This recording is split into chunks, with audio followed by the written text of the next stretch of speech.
akkam nagaa jirtu daawwattoota kiyyaa bakka gara chaanaala kiyyaa nagaan dhuftanii har'a kaawwanni ani har'a isinitti argisiisuuf dhufe distii qabdu jallisaa qabatu yoo qabaattanii akkamitti distiin sun akka jallisaan qabanne akkamitti mala fayyadamnu anillee fayyadamu haati tiyyallee na barsiifte isinitti argisiisaa jechuudha. Kanaafuu wanni isin gootanii distii keessan dura ibiddatti qabsiiftanii kaatanii haga xiqqoo o'uu eeydanii jechuudha. Malli nu fayyadamnu kuni amma bishaan irra buufna jechuudha. Bishaan yoo irra buufnu wanni nu fayyadamnu bishaan qofa. Bishaan kenna adada distiin kun o'aa deemuun bishaan irra buusaa laallaa jechuudha. Amma bishaan kiyya of biraa qaba.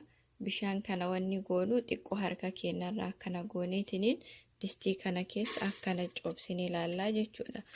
Akkana sagalee baaseetiniin hin argitanii sarkilii akkanatti akka kubbaa yoo irra fiige distii kanatti wanni goonu bishaan kun haa goggoguu eeneetiniin zayitiitti goonaa jechuudha. Bishaan kun haa qoroo eenee. Akkamiin beeyna osoo ka qabatu ta'ee bishaan kun cadhiseetiniin akkanatti irraan fiiguu jechuudha.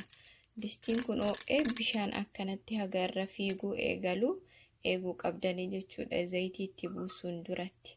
San booda wanni goonu zayitii keenyatti buufna jechuudha. Bishaan kun yoo goggogee eeneetiniin.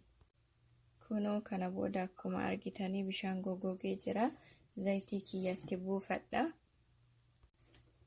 Zayitii eegatti buuftaniin booda kanatti bakka hundaa waliin geettanii jechuudha.